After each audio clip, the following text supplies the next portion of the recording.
Hola de nuevo, en este video vamos a retomar los temas que de los cuales ya ustedes estuvieron haciendo algunos ejercicios y, eh, pero bueno, a pesar de que hicieron los ejercicios, sustituyeron las fórmulas y obtuvieron resultados, no hubo mucho tiempo de discutirlo.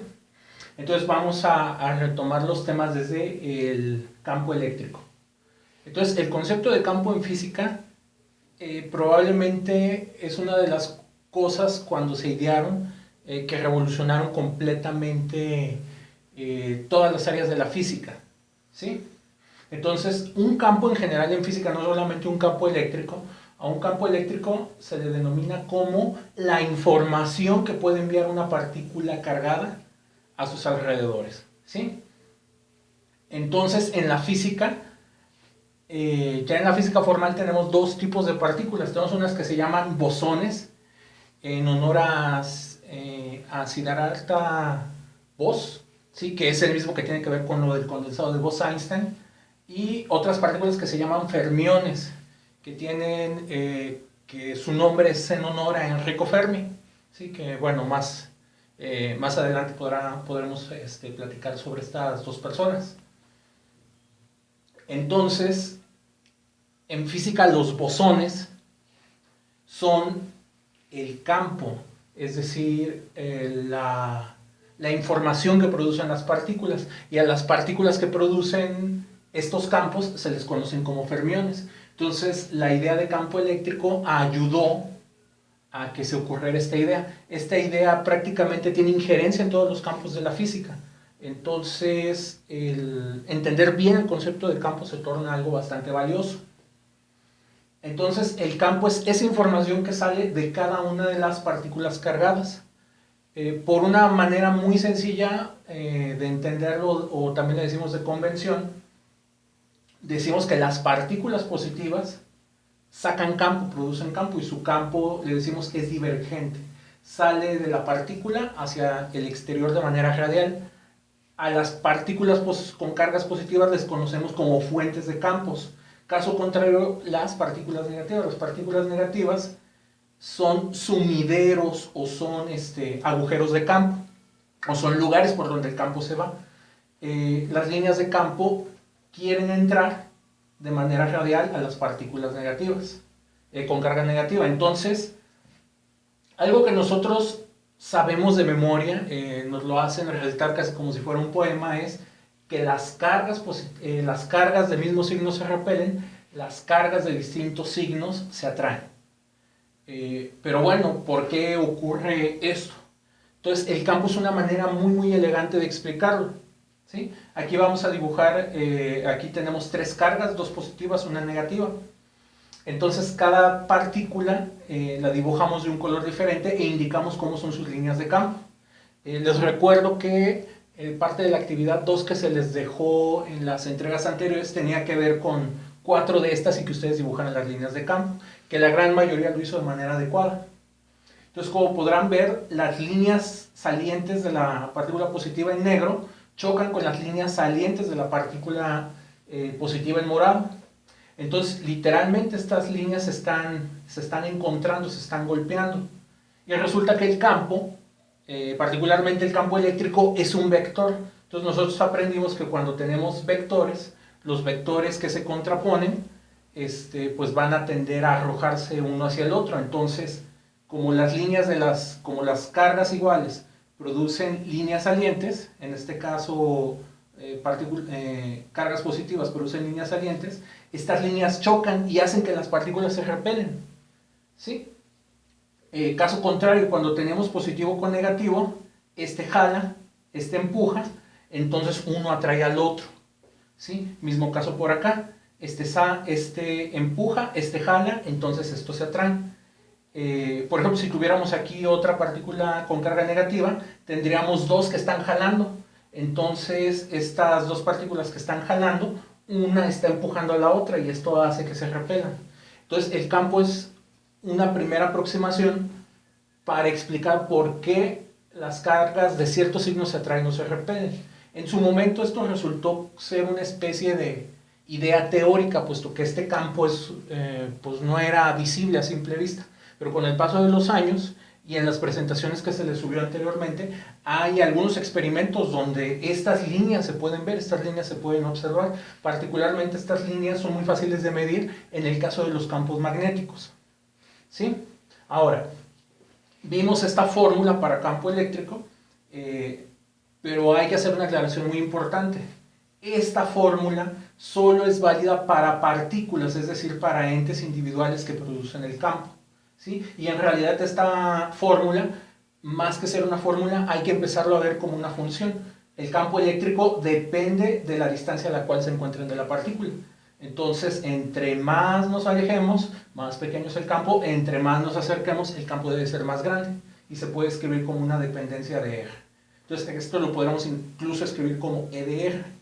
Si se fijan, las líneas de campo eléctrico están todas apuntando en direcciones diferentes, es decir, se están alejando de la partícula. Entonces, hacer una descripción vectorial de esto tiene su chiste, puede llegar a ser bastante complicado. Entonces, solamente lo vamos a dejar a ese nivel. El campo eléctrico es un vector. Y una cosa bien importante, el campo, la fórmula que se utiliza para calcular cada campo depende fuertemente de la forma del objeto. Es decir, cuando tenemos estas tres partículas aquí, describirlas individualmente, cada una de ellas es bastante sencillo. Pero si queremos describirlas de manera simultánea, cuando están actuando las tres juntas, tenemos que hacer las sumas vectoriales de todas esas flechas. Y eso se puede volver algo bastante extenso, aunque no imposible de hacer. Entonces, si tenemos un objeto con forma de varilla, con forma de plato, con forma de esfera, con forma de cubo, entonces cada uno de esos objetos va a tener su propia fórmula de campo eléctrico, ¿sí? Ahora, para que vayan contestando la primera actividad que se les deja en el libro, no es menester en este curso ver el tema de ondas electromagnéticas, ¿sí? Pero se vuelve muy interesante que conozcan un poco al respecto. Entonces, vamos aquí a hacer vamos a proponer un experimento mental, que de hecho, a pesar de que la propuesta del experimento es mental, esto se puede realizar y se puede corroborar en un laboratorio. Entonces, lo que les vamos a contar no es ningún cuento, ¿sí? Me gusta llamarlo mucho el fantasma electromagnético porque por ahí hay mucho debate en las personas que creen y no creen en los fantasmas o de esas cosas que le suelen llamarlo paranormal. De hecho, me atrevo a decir aquí, como me lo enseñaron mis maestros, en esto del fantasma electromagnético se puede resumir casi todos los conceptos básicos del electromagnetismo. Entonces, el aspecto básico o lo que nosotros vamos a encontrar son cargas, que pueden ser positivas y negativas. Aquí por sencillez escogí trabajar únicamente con una carga positiva. Entonces, la carga la podemos encontrar en tres estados de movimiento, o le podemos poner tres estados de movimiento de acuerdo a lo que se vio previamente en el curso de Física 1. La carga puede estar estática. Esto significa que la carga va a estar completamente quieta, no se va a mover. Vamos a tener un caso donde la carga se está moviendo con cierta velocidad. Y esta velocidad, para que la descripción sea más sencilla, vamos a decir que es una velocidad fija. Finalmente, vamos a tener un esquema donde tenemos una carga acelerada. Entonces, esto puede significar que la carga estaba quieta y se empezó a mover, es decir, pasa de una velocidad cero a una velocidad fija. Entonces, existe una aceleración. También puede funcionar al revés, que la carga lleva a una velocidad fija y la carga se frena.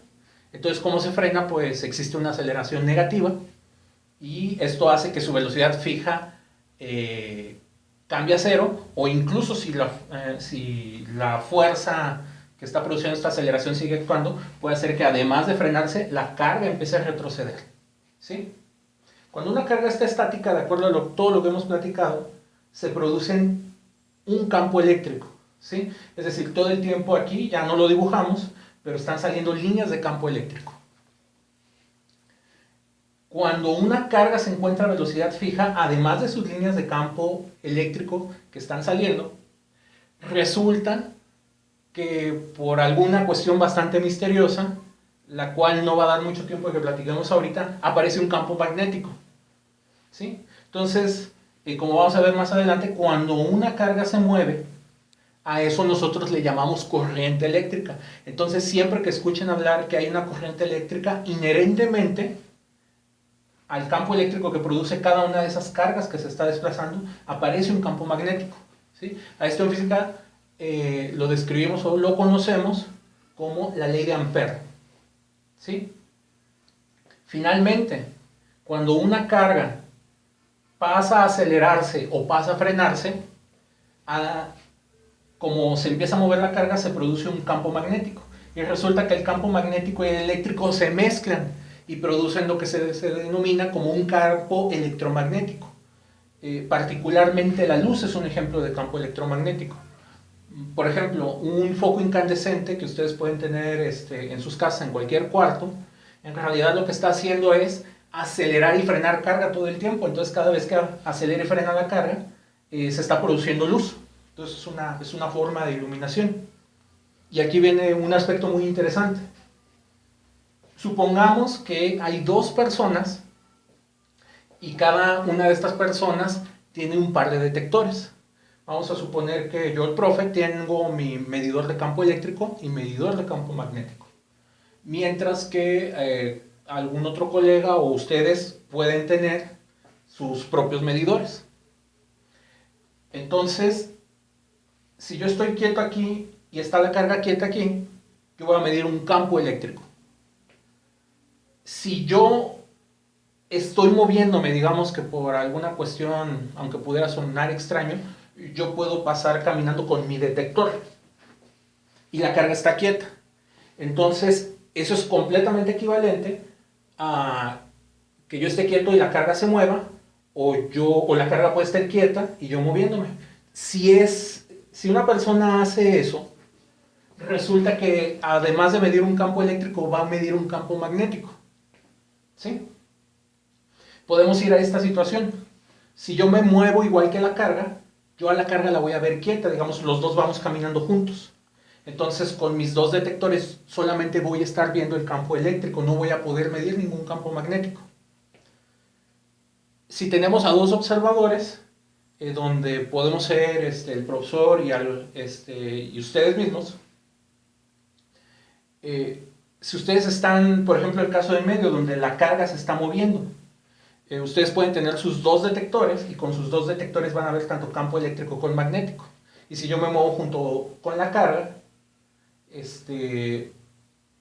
pues yo solamente voy a ver el campo eléctrico. Entonces esta es la cuestión. Resulta que en un mismo cuarto, con los mismos tipos de medidores, dependiendo el estado de movimiento, yo voy a medir una cosa y ustedes van a medir otra completamente diferente. Entonces quiere decir que para mí no existen los campos magnéticos, en el último caso que ponía de ejemplo, y resulta que para ustedes sí existen los campos magnéticos. Entonces muchos fenómenos que nosotros observamos todos los días, que nos rodean, tienen que ver con estados de movimiento. En los cursos más avanzados de estas temáticas se empieza a aprender que los campos eléctricos y los campos magnéticos en realidad no son cosas diferentes o no son entes separados, sino que son manifestaciones diferentes de un solo ente más complicado que se llama tensor de esfuerzos electromagnéticos. ¿Sí? Y con esta cosa que se llama tensor de esfuerzos electromagnéticos, que es un aparato matemático un poquito complicado, es un formalismo matemático que permite transformar mis mediciones en las mediciones que ustedes estén haciendo. Y entonces podemos empezar a empatar en lo que vemos. ¿Sí? Entonces, por favor, les sigo insistiendo, vayan revisando toda la lista de actividades que se les dejó, vayan viendo si es mucho, si es poco, si van teniendo dudas de cómo hacerlo, y por favor no dejen de escribirlos a los profesores.